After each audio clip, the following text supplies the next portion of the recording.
Yeah, I got him in here cooking tonight after he worked 12 hours. See, this is what you need to do when you come home from work. And when you're done, you're going to clean all those dishes in that sink.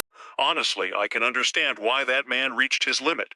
The way she was speaking to him was extremely disrespectful. She didn't need to record him, constantly watch what he was doing, or speak to him with that kind of attitude, especially when he wasn't even responding. Today, we're looking at some unbelievable moments where relationships reached the breaking point, and you won't want to miss these clips. So me and my husband are in a huge fight right now.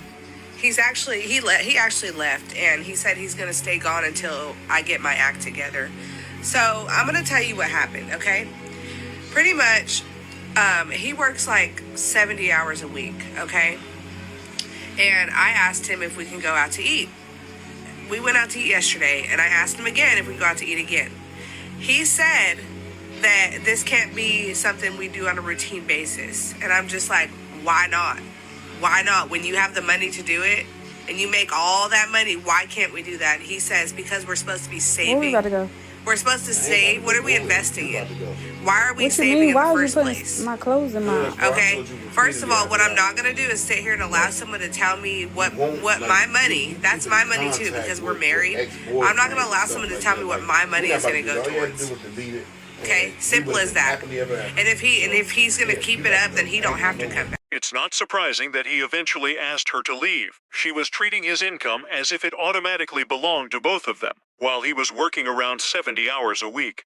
Of course, couples should enjoy life together, but spending constantly without saving or planning for the future can create serious problems. Saving, investing, and preparing for retirement are important parts of financial responsibility. Okay, so basically you just telling me that you're insecure. No, it's not that I'm insecure. It's just a respect thing. When you're dealing with somebody that does a lot, you should appreciate that and show me some type of respect like that. What does that have to do with you being insecure? You keep talking about insecure. That's not the case. Listen, it don't even matter no more. Yo, gotta go. You gotta give me 30 days to get out. I ain't gotta give you And then 30 you days. packing my stuff like I could pack my own stuff. You good. I'm gonna pack it for you. Your name ain't on the lease. My name is on the No, it's lease not. as an occupant. No. You're no damn occupant. Yeah, I'm an occupant. You have to Yeah. give me 30 days to get out. Virginia law. You're an occupant. Your ass out of here. Well, I'm glad you folded my shit the way it need to be folded. Respectfully, why wouldn't I? No, it just don't make sense It that do- men it are don't like make that. sense. You No, can leave respectfully. men these days are very insecure. Listen, it's not about men these days. I'm not them. When I'm you me. go to the club, do I say anything about you being in the I'm club? putting you out very respectfully. All you had to do was delete a number, and you wanted to keep. Why would you even want to keep contact with ex anyway in your phone? Like what? Like why? Because you can't talk to me about the stuff that I need to be talked to about. So at the end of the day, I got to talk to somebody who I can talk to. So you talk to your ex. See, that's the problem with females. They go back to what they know. That ain't got nothing to do with going back what I know. So what you got his number for? Save. I just told you. Oh, so you talk to him about when you going through stuff Yeah. that I can't talk to you about. Yeah, because you don't know how to communicate. Why you don't talk to your mama or your daddy or your I sister or your don't. brother? Why would I talk to them about my relationship? At first, it wasn't completely clear why she was calling him insecure, but staying in close contact with an ex is something many people would find uncomfortable in a serious relationship. Trust and boundaries matter, especially when both partners have agreed to build a life together. In drawers, I'm not doing none of that shit. Unless he buys me my house in the hills overlooking the ocean in Malibu. He has invested into assets in my trust fund. So let me get this straight so I know that we are all on the same page. Y'all don't want to cook. Y'all don't want to clean. Y'all don't want to do laundry. Y'all don't want to support a man financially. You don't want to fold clothes. You don't want to support a man emotionally.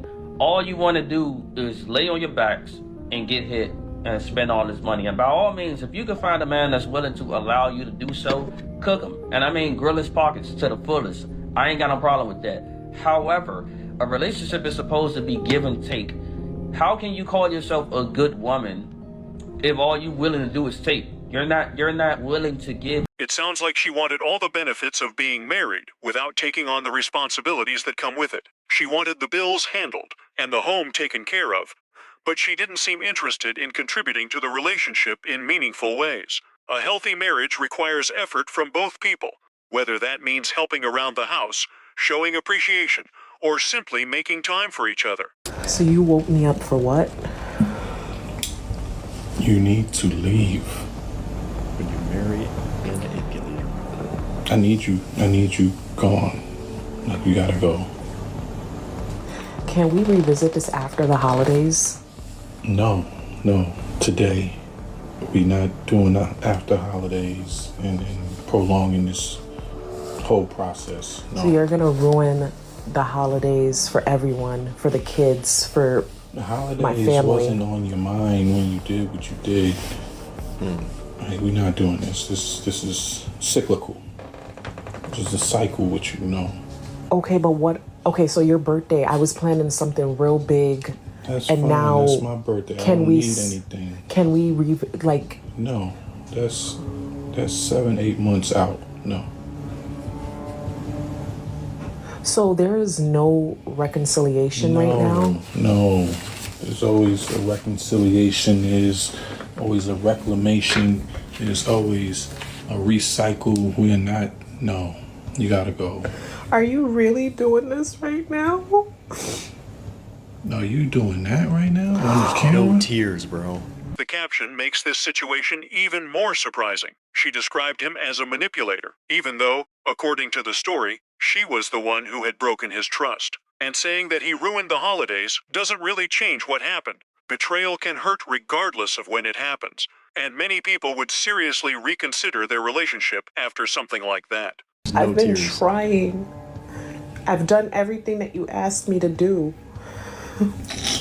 You're being real studio right now. Please don't do this. Like, the holidays are coming, the kids Don't put this on me. Like, let's not do this. Don't put it on me. You know, Be I've been accountable. going through so much. No, you've been putting yourself in so much. Please, these are your actions. don't do this. We can fix this. There's no fixing. You gotta go. Oh my God. You gotta go. Like, this is not happening right now. It has to I happen can't right lose now. you. It's already lost. Dude, he's so calm. It's already lost. If someone has made the decision that you need to leave, there may not be much you can do in that moment. What's interesting here is how quickly her emotions changed. At first, she was defensive and confident, but then she became emotional and started crying. Let's see how the situation develops. We revisit this. I just ran off every R word in the book. We're not revisiting. We are not doing anything. There's no renovation of this. Just don't drag this out any longer. You gotta go. I've given you the opportunity to correct the things that you've needed to correct in this relationship. And they've been corrected without and I feel like it's not being reciprocated for me. I feel like I've given you all the opportunity to do what needs to be done, and you and not don't give me the same space to get the things done that I need to fix. I know I can fix it. Please. You need to rectify with yourself.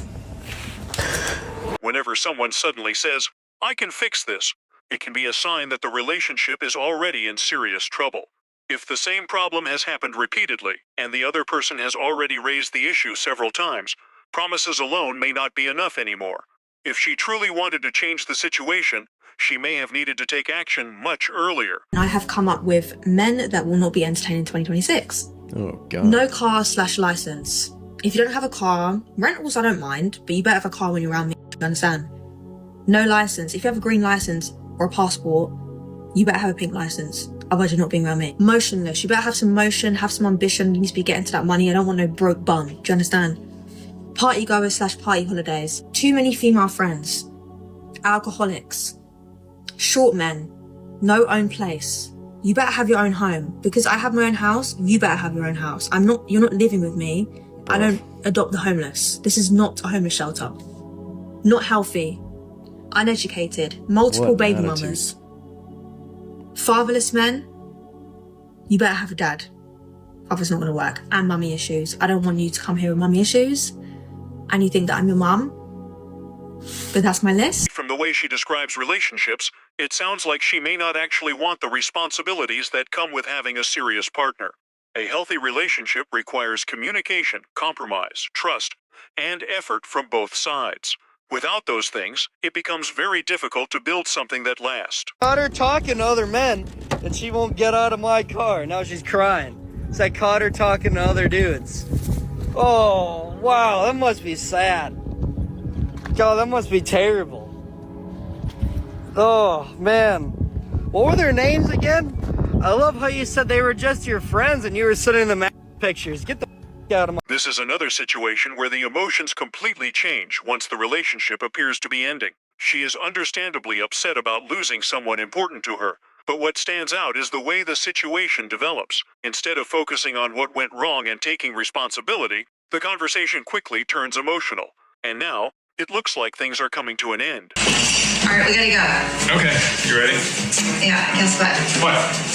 Do you like my new outfit? Do you want the husband answer or do you want the truth? I don't understand. No, it's really simple. Do you want the husband answer or do you want the truth? But you're my husband, and you should always tell me the truth. Right, but do you want the husband answer or do you want the truth? I want the husband answer. I think it looks amazing, and I think you are absolutely gorgeous and breathtaking. Well, now I want the truth. I don't give a... Oh my God. This is an interesting example of how long-term couples can sometimes communicate very differently from what outsiders expect. After spending 20 years together, both partners develop their own way of handling disagreements. What one person says publicly may not always be the complete picture of what happens inside the marriage. I'm just wondering what kind of options would be available to me. I'll give you a quick synopsis. I'm 42 years old. Last year I used to weigh 203 pounds. None. No, I'm not finished. None. Yeah, you are. Last year. Yeah, you are. Last year. This year I weighed 165. No, ma'am. I said you're finished. You're finished. I'm done? Yep. There's nothing left for me. Not realistically. Well, thank you. And then if you have any children.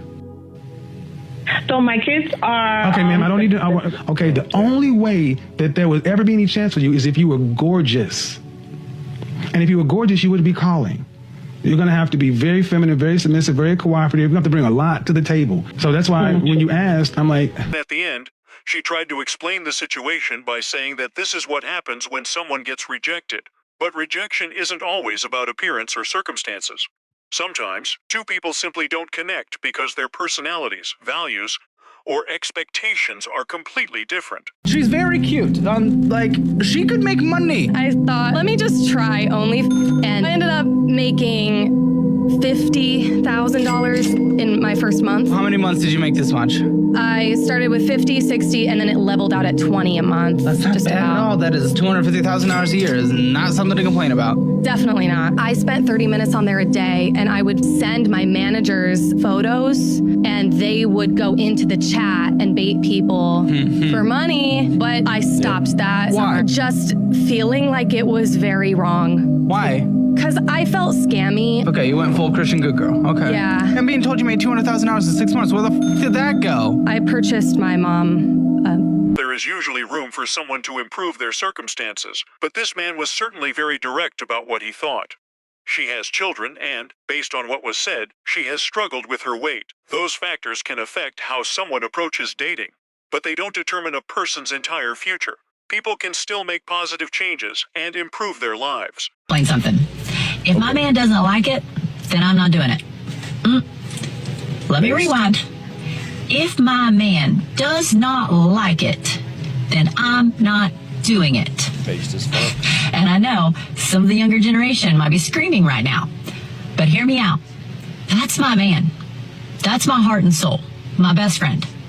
He is my partner. We are in this together forever. And I don't know where it got lost. So I know that if he doesn't want me to do something, he has a good reason for it. And I know that he has my best interest at heart, just like I do for... A situation like this can understandably make someone more cautious about future relationships. Once trust has been seriously damaged, moving forward can become difficult. Past decisions can influence how future partners view someone, which is why honesty and good judgment are so important in relationships. Tells you that he thinks you're wifey material. What he's telling you is that he sees in you a good servant. Right. Sadly, though, there are some women out there that genuinely believe this, and that would be because they have encountered that small minority of men that unfortunately do want their wives to be nothing more than servants. But even more unfortunately, those women that actually believe this seem to lack the critical thinking skills to understand that not all men are the same. When he says he sees wifey material, you need to hear that he sees you're easy to exploit. What's really sad is there seems to be an ever-increasing number of women that will try to find any way to try to make themselves out to be a victim. The man who sees you as wifey material is planning for you to have a nice long life of cleaning his dishes, washing his socks, and getting on your knees whenever he wants you to. Some really do try, don't they? As I recently heard a man say online, you may not be feeling so well, but your mouth still works. That's how they see us. That's what wifey material is. Wifey material is an insult. Take a lesson. That is how prejudice starts. Someone takes one thing that apparently a rather uneducated individual said and applies it to an entire population. That's exactly how that happens. This is a good example of a relationship where both people appear to respect each other's boundaries. When you genuinely care about your partner, you naturally become aware of the things that make them uncomfortable. Respect works both ways, and that kind of understanding can make a marriage much stronger. People, this is proof we live in a very sick, crazy world. People, this Greyhound bus driver caught his wife cheating after 9 years. You may be thinking, what's the big deal? People cheat every day. People, it's not a surprise that someone was cheating. The surprise was who they was cheating with. So people, this Greyhound bus driver went to work, and right before he started his shift, he became very sick. He had a very bad headache, and he felt like he was about to throw up. This man became so sick he did not want to take any chances and drive a group of people down the road. So this man then told his boss how he was feeling, and he told his boss he was thinking about going to the emergency room. When this man left his job, instead of him going to the emergency room, he decided to go home. And you won't believe what this man seen. People, when this man got home, he opened his door and he went straight to his bedroom. This man seen his wife with no clothes on. Her face was smothered into the pillow and she was bent over. People, I cannot make this up. Their family dog was humping this man's wife very fast. When the husband walked into the bedroom, the wife threw the dog off and tried to kick the dog and told the husband it's not what it looked like. The husband then screamed and said, what on God's earth is going on? People, this is crazy. Let me explain. People, this couple was married for 9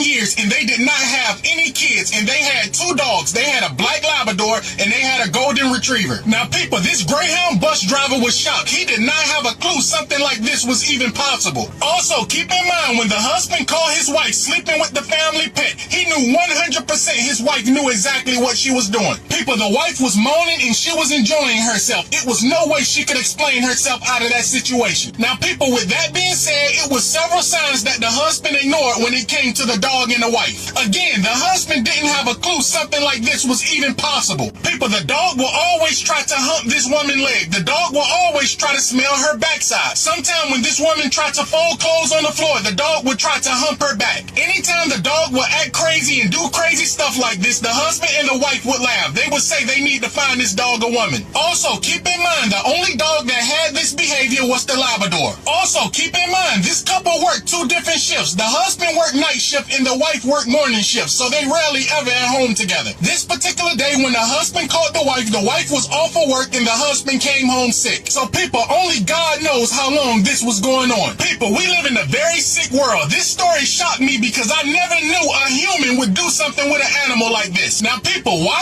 on God's earth would a woman do something like this with a dog? Your guess is good as mine. Cleaning, I'm not sucking, I'm not fucking, I'm not washing clothes and folding. I honestly don't understand how she reached that conclusion. It started as a compliment. When someone says you are wifey material, they usually mean they can imagine you as someone they could seriously date or even marry. Somehow, she completely changed the meaning and turned it into something negative. But wait until you hear the final story, because it may be the most surprising one yet.